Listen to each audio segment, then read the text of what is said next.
bonjour à tous. Nous avons le plaisir de recevoir Philippe Tracol. Aujourd'hui, Philippe, en 2 mots, tu peux te présenter?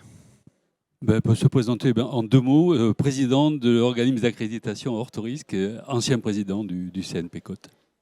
Alors, tu as dit un mot important, accréditation, et on entend parler d'accréditation, certification.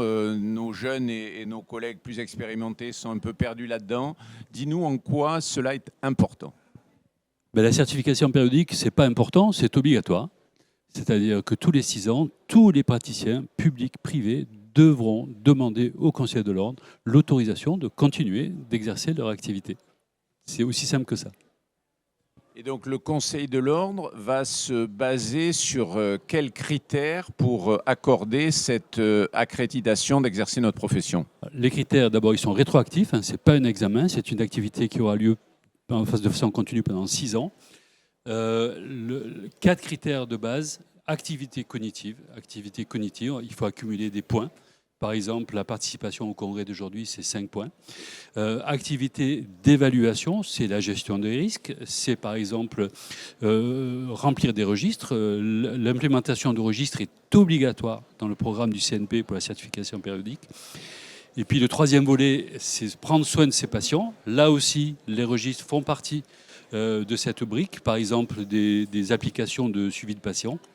Et enfin, prendre soin de sa santé, c'est tellement important. Les rapports entre accréditation et certification, tu peux démystifier un peu tout ça? Alors pour l'instant, la loi c'est la loi. Il n'y a pas d'équivalence pour l'instant entre la certification périodique et l'accréditation. Mais grâce à la bonne collaboration entre le CNP et Orthorisque, les programmes d'accréditation d'Orthorisque sont les mêmes que les programmes de certification périodique établis par le CNP, puisque ce sont les CNP qui établissent les programmes. Et donc tous les gens qui sont engagés dans l'accréditation auront automatiquement rempli leurs obligations de certification périodique, même s'il faudra quand même qu'ils fassent une demande auprès du Conseil de l'Ordre, mais ils n'auront rien d'autre à faire puisqu'ils auront fait tout le programme.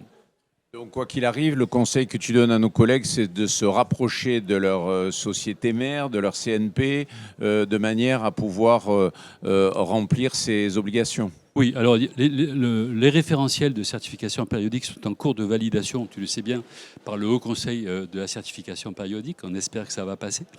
Mais ce n'est pas non plus un Everest. 10 points d'activité périodique, il suffit d'avoir assisté à la Sauvecote et à un autre congrès de spécialité, on a rempli ces 10 points. Donc c'est pas non plus, ça me paraît tellement évident que ça ne sera pas une contrainte de plus pour les collègues, d'autant plus que le travail est déjà quasiment mâché. Merci beaucoup, Philippe.